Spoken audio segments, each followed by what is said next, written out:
Assalamualaikum warahmatullahi wabarakatuh.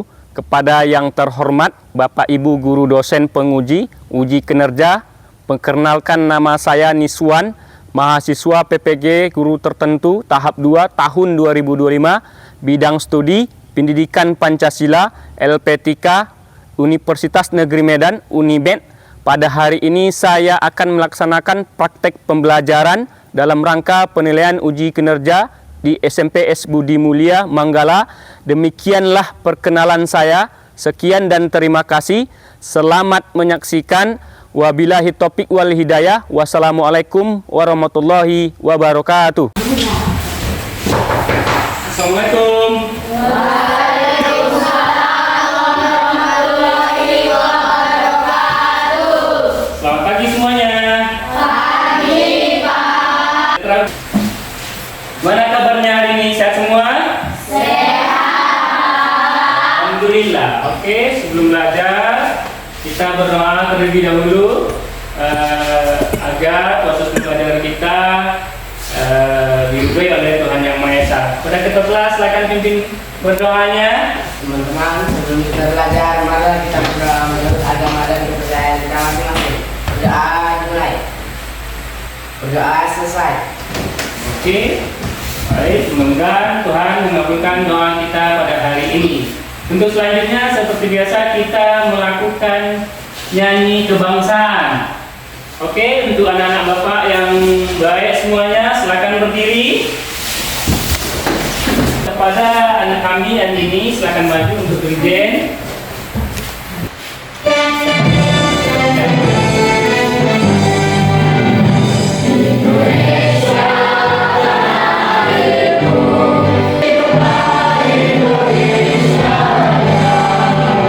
Silakan duduk pada anak kami yang tercinta. Bapak absen seperti biasa. Alefadin Lubis. Ada Pak. Oke. Anggreni absen. Ian Rizky. Oke. Ada beberapa orang yang tidak hadir. Entah apa alasannya kita tidak tahu. Semoga hari esok dia bisa hadir kembali untuk mengikuti aktivitas belajar mengajar seperti biasanya. Oke, sebelum Bapak mulai pembelajaran, Bapak akan bertanya tentang pembelajaran sebelumnya. Masih ingat teori pembelajaran sebelumnya? Masih ingat. Tentang apa? Tentang sejarah kelahiran Pancasila. Oke, untuk itu anak-anak Bapak masih ingat siapakah tokoh yang mengusulkan teks Pancasila kemarin? Ada 3. Siapa saja? Oke, silakan. Muhammad Yamin. Siapa lagi?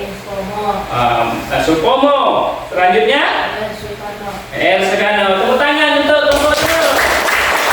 Pembelajaran kita hari ini masuk kepada materinya macam-macam norma. Belum masuk teori, kita lihat dulu apa tujuan dari pembelajaran hari ini. Yang mana tujuannya? Ya, berlatih menjadi seorang pemimpin bagi diri sendiri dan orang lain untuk berani melaksanakan, mengklasifikasi, menganalisis dan menampilkan tindakan sesuai norma-norma dalam kehidupan berbangsa, bernegara yang ada di negara kita, yaitu Indonesia. Oke, kita hari ini tentang norma. Apakah anak-anak Bapak tahu apa itu norma? Mungkin belum mengenal. Mari kita kenal apa itu pengertian dari norma. Norma itu adalah apa? Suatu kaidah-kaidah atau aturan-aturan yang mengatur tingkah laku masyarakat dalam kehidupan sehari-hari. Baik, kita masuk langsung kepada macam-macam norma. Lihat ke depan atau lihat di bukunya. Yang pertama norma kesusilaan. Lihat nomor 1 ada norma kesusilaan. Yang kedua norma kesopanan. Yang ketiga norma agama. Yang keempat norma hukum. Oke, mari kita bahas satu persatu. Yang pertama norma kesusilaan. Norma kesusilaan itu bersumber dari hati nurani manusia atau hati nurani kita pribadi. Ya, setiap orang pasti punya hati nurani. Oke, berarti setiap perbuatan kita berlandaskan hati nurani. Berarti hati manusia itu baik ya. Berarti coba sebutkan contoh dari norma kesusilaan. Apakah tahu? Oke, contohnya apa? Contohnya berkata jujur. Selalu berkata jujur. Contoh yang melanggar norma kesusilaan, mencontek pada saat ujian. Oke, paham ya? Oke, sebutkan contoh lain. Apakah anak-anak Bapak sudah memahami tentang norma kesusilaan? Berarti tolak ukurnya dari hati kita. Sanksinya apa? Sanksinya kita akan dihindari oleh kawan-kawan atau masyarakat dalam bergaul. Maka akan timbul efek penyesalan pada hati kita masing-masing. Yang kedua, masuk kepada norma kesopanan. Ini selalu dalam kehidupan kita sehari-hari, bergaul, bermasyarakat, zon politikal, hidup berkelompok, setiap manusia itu tidak bisa lepas dari kehidupan bermasyarakat. Bagaimana? Berarti berinteraksi satu sama lain. Paham berinteraksi? Bermasyarakat sosial. Berarti menggunakan apa? Lisan dan perbuatan.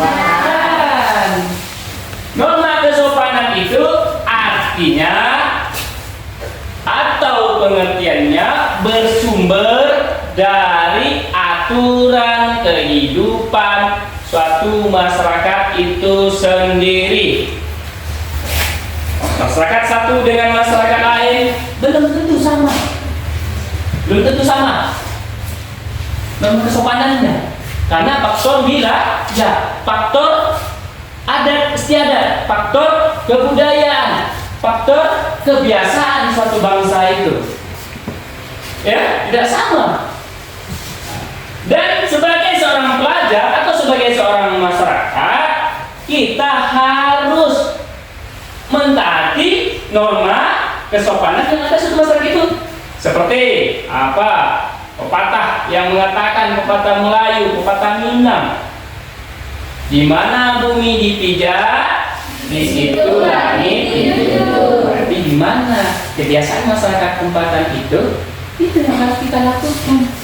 Nah, di sini masyarakat Melayu, ada yang menjelaskan masyarakat Melayu, dan ada masyarakat suku sebangsa setanah air. Ada Batak, ada Jawa, ada Sunda, ada Nias, ya kan? Nah, jadi kalau kita saling berhubungan harus menjaga ketahanan sopan santun berbicara tadi. Ya. Yang kedua, selain lisan dijaga, apalagi? Perbuatan, tata cara berpakaian. Berpakaian sangat sensitif karena di situ dianjurkan kalau daerah Indonesia ini berpakaian yang sopan. Sopan menurut Indonesia adalah tertutup, rapi, dan tidak membuka aurat. Ada daerah wilayah bangsa kita ini, wilayah Indonesia bagian lain dari kita, atau bagian timur atau bagian barat yang berbeda cara berpakaian dengan kita.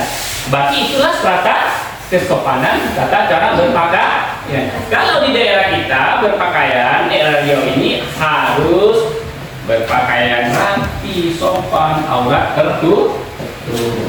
Setidaknya tidak memakai rok pendek atau rok mini dan baju ketat atau tembus pak. Mengerti? Pernahkah kejadian seperti itu di masyarakat? Nah, itu kejadian nyata dalam masyarakat. Masih ada masyarakat kita yang apa? Yang masih melakukan atau tidak sengaja melakukan seperti itu. Karena mungkin bisa saja di tempatnya sebelum berada tinggal, dia sudah biasa berpakaian yang seperti itu, tempat dia berada sopan. Tetapi berada Riau belum tentu sopan. Berarti kewajiban kita kalau di Riau ini haruslah mentaati tata tolak ukur kesopanan berpakaian secara adat Melayu atau kesopanan. Nah, agar terciptanya apa? Kenyamanan, ketertiban. Oke, paham? Oke. Tentang norma kesopanan, apakah anak bapak bisa mencontohkan pelanggaran-pelanggaran yang lain? Ayo, siapa yang bisa? Pak, iya, silakan. Apa? Berbicara kotor. Iya, itu termasuk melanggar norma kesopanan.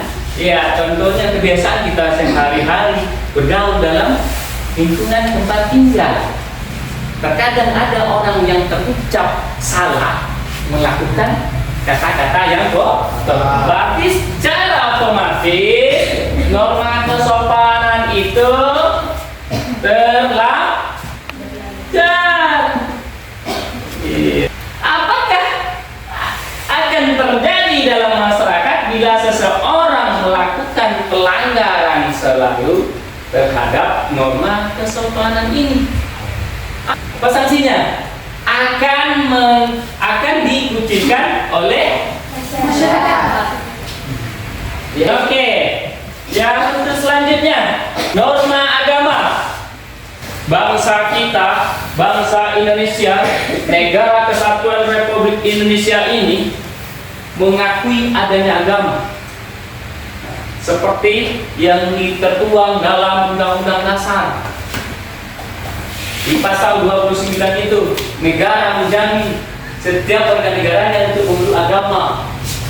Dan seterusnya pasal 29 ayat 2, negara menjamin setiap masyarakatnya untuk memeluk agama kepercayaan pribadi masing-masing atau menurut keyakinannya masing-masing. Masih ingatkah berapa agama yang tercatat di lembaran negara kita? Ya, sebutkan. Kelompok singa. Yang pertama agama apa? Islam. Kristen. Katolik. Konghucu. Buddha. Hindu. Ya. Jadi berapa?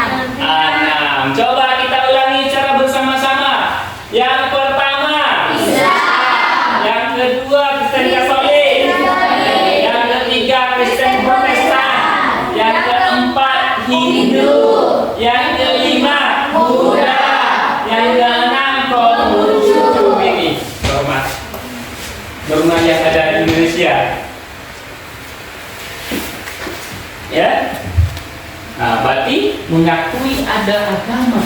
Nah, agar terciptanya ketertiban harus kita jalani sama agama itu. Pada hakikatnya agama-agama itu bersumber dari apa? Bersumber dari wahyu Tuhan. Sumber dari wahyu Tuhan.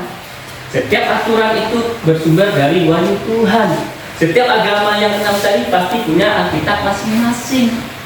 Nah, berarti kalau ukurnya dasarnya kitab agama masing-masing. Oke? Di kelas ini ada berapa agama? Ada 3. Ada 3. Yang pertama Islam. Kedua Kristen Protestan. 2 ya? Enggak 3 lah. 2. Iya, 2. Yang pertama Islam, yang kedua Kristen Protestan. Oke.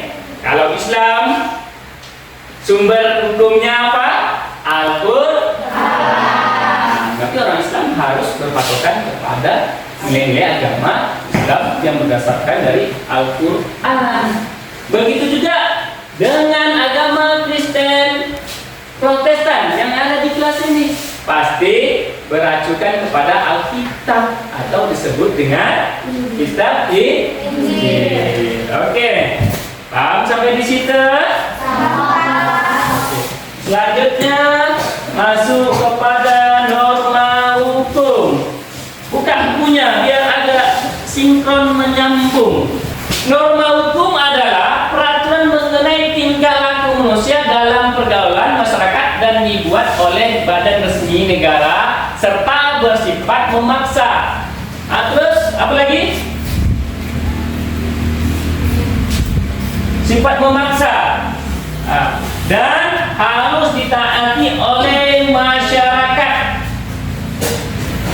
Berarti yang membuat peraturan itu atau hukum itu atau undang-undang itu adalah pejabat yang berwenang. Siapakah pejabat yang berwenang dalam membuat hukum? Yang pertama, Presiden berserta dengan DPR. Harus sidang dulu. Harus ada kesepakatan di antara lembaga eksekutif dengan lembaga legislatif. Lembaga eksekutif ya presiden, lembaga legislatifnya yaitu anggota DPR. Hukum yang tertinggi di Indonesia pasti ada. Hukum yang tertinggi di Indonesia adalah Undang-Undang Dasar 1945.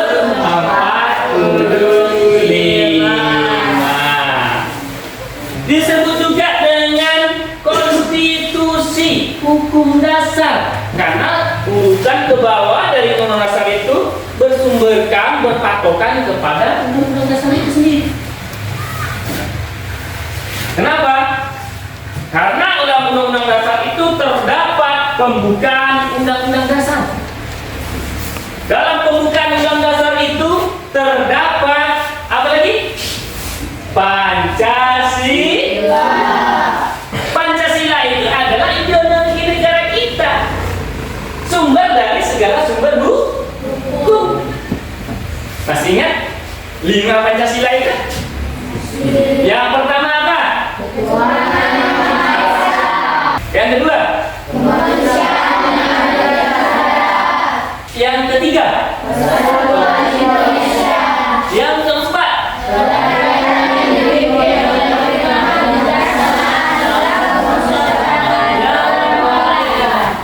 Yang kelima?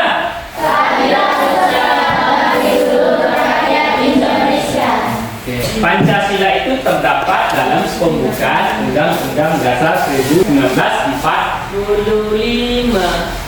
Berarti norma hukum itu wajib kita pahami sebagai masyarakat. Mau tidak mau masyarakat kita harus lebih mengetahui tentang hukum. Bagaimana hukum itu? Apakah berlaku adil? Ada suatu bahasa yang pernah disampaikan oleh pakar hukum. Kalau tidak salah Bapak, bunyinya seperti ini: equality before the law. Semua manusia itu sama di mata hukum, tak ada perbedaan derajatnya. Kenapa tidak sama derajatnya? Tidak ada perbedaan karena setiap warga negara itu punya hak yang sama. Antara anak seorang presiden dengan anak seorang menteri sama pemberlakuan. Lingkungan sekitar kita, antara anak pemanen sawit dengan anak asisten memiliki hak yang sama di mata hukum. Itu yang disebut equality before the law. Semua manusia itu sama, tak ada perbedaan. Pasti timbul pertanyaan, Pak, bagaimana Pak dalam kehidupan sehari-hari kita bermasyarakat, berbangsa, dan bernegara, Pak? Kami selalu lihat berita. Iya, lihat berita ya. Pernah lihat berita? Pak, ada pernah kalian dengar atau kalian lihat ada pelaksanaan ketimpangan hukum? Ada pelaksanaan ketimpangan hukum? Ada. Seolah-olah ada segelintir orang, oknum, yang menyalahgunakan wewenangnya sebagai penegak hukum. Ini sebagai bangsa kita harus memahami norma-norma, bukan sekedar memahami saja. Kita hayati, kita implementasikan dalam kehidupan sehari-hari agar bila suatu saat nanti kita bisa berlaku taat kepada norma, apalagi norma hukum dari masyarakat. Perbuatan yang melanggar hukum. Nah, bukan Seperti mencuri. mencuri. Oke, itu mencuri yang dilakukan oleh mungkin masyarakat kecil. Adakah orang masyarakat yang lebih kaya, besar, mencuri? Ada kan? Ada. Apa contohnya? Korupsi. Paham ya? Oke, itulah kita kaitkan keterkaitan norma dengan nilai Pancasila. Oke. Yang pertama Pancasila apa? Ketuhanan Yang Maha Esa. Berarti setiap manusia, setiap warga negara Indonesia harus taat kepada Tuhan.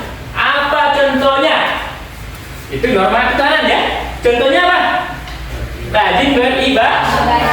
Apa lagi? Kelompok 4 singa. Rajin beribadah. Contoh rajin beribadah seperti apa? Hah? Rajin membaca kitab sucinya. Iya, rajin membaca kitab sucinya agar lebih paham. Apa lagi? Rajin ke masjid, sholat, rajin ke gereja, beribadah, rajin sekolah minggu agar lebih paham tentang norma ketuhanan. Norma kemanusiaan ini terkait dengan kemanusiaan. Contohnya sikap santun, peduli terhadap sesama. Apa? Agar terciptanya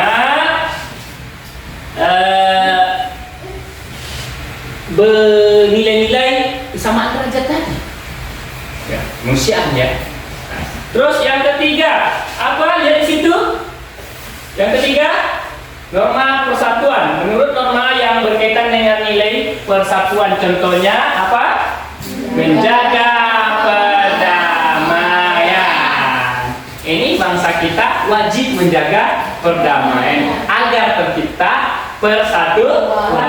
Sehingga cita-cita bangsa kita, cita-cita negara kita yang diamanatkan oleh Undang-Undang Dasar menjadi negara yang maju.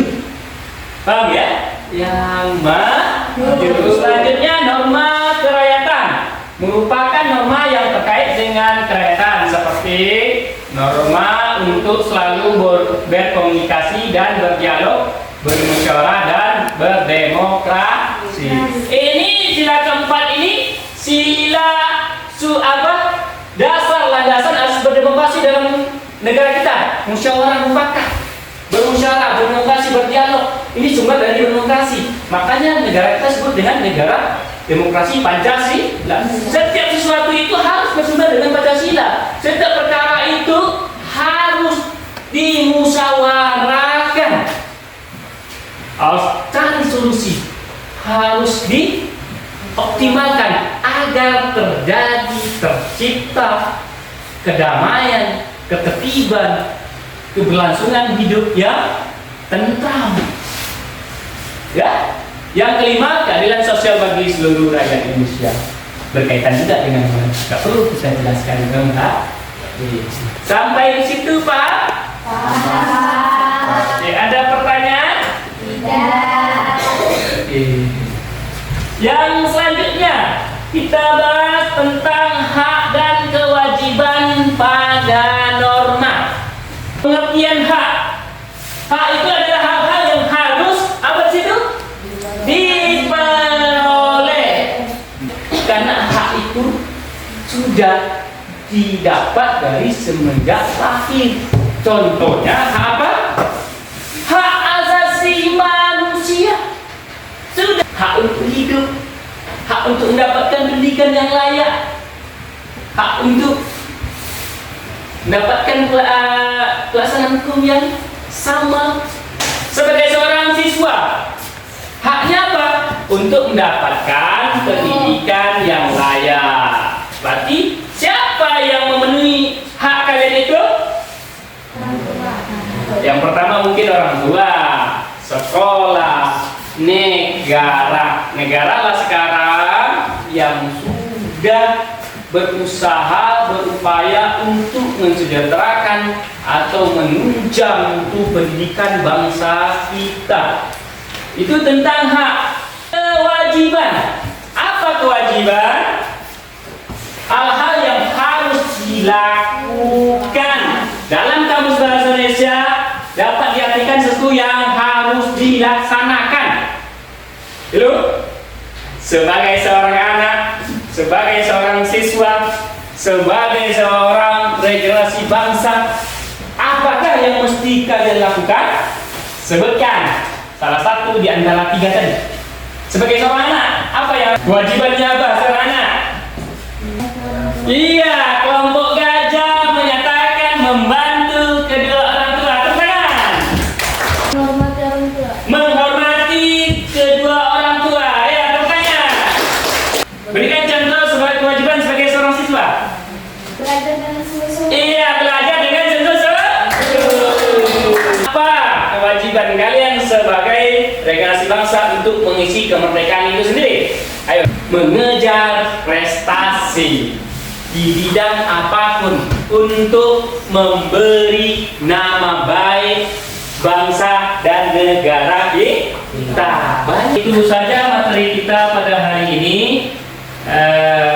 Selanjutnya, agar kita lebih semangat, kita melakukan atau aktivitas ice breaking. Untuk melakukan ice breaking, mari kita berdiri bersama-sama. Oke, semangat. Ayo mulai. Oke.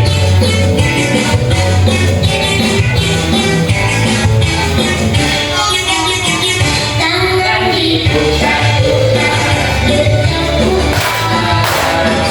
Sudah segar semuanya? Sudah. Oke, kalau sudah segar, kita duduk kembali. Oke, untuk selanjutnya kita membagi kelompok untuk melakukan pekerjaan atau tugas pada hari ini. Kelompok 1, siapa? Kelompok lebah. Kelompok 2, siapa? Kelompok yang ketiga, kelompok gajah. Keempat, siapakah namanya? Alisa. Oke, ini ada lembaran kerja anak-anak bapak yang mesti dikerjakan hari ini, yaitu tentang norma-norma. Yang pertama, norma kesusilaan. Pegang ya. Yang kedua, norma kesopanan. Kelompok 2, kelompok 1. Norma agama. Silakan lanjut. Norma hukum. Oke, apabila ya kurang tahu, silakan berbagi dengan Pak Guru. Oke, Bapak jelaskan kembali. Oke. Yang lembaran pertama ini, ya, itu tugasnya dijawab di sini. Ataupun tidak muat, boleh dijawab di lembaran yang telah Bapak sediakan di belakang ini. Buka tugas, ya, paham ya? Nah, isi jawabannya sesuai yang kalian tahu. Setelah nanti itu, baru presentasikan satu orang ke depan.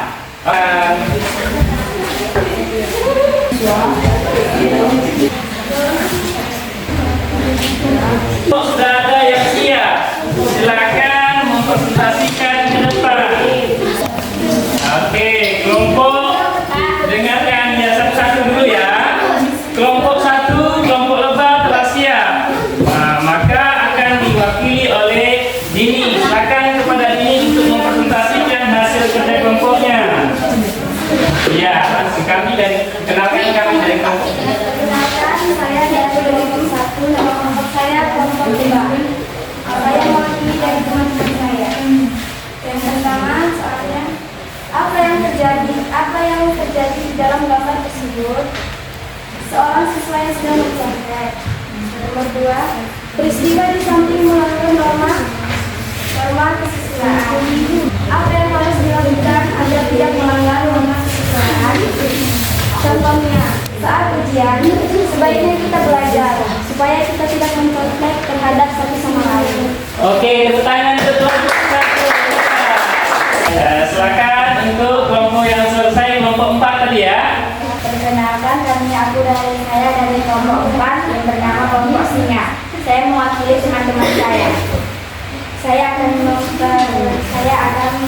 menjawab pertanyaan yang ada di sini. 1. Apa yang terjadi dalam gambar tersebut? Satu keluarga menaiki kereta dengan 4 orang. Peristiwa di samping melanggar norma hukum. Apa yang harus dilakukan agar tidak melanggar norma hukum? Harus mematuhi peraturan yang ada di dalam norma hukum, seperti memakai helm, mengendarai motor 1-2 orang, dan lain sebagainya. Terima kasih. Ya, tepuk tangan untuk kelompoknya. Ya, silakan maju kelompok 2. Kelompok semut. Kenalkan, kami dari kelompok tersebut. Apa yang terjadi dalam kelompok tersebut? Seorang siswa mengetahui dengan senjata sepeda.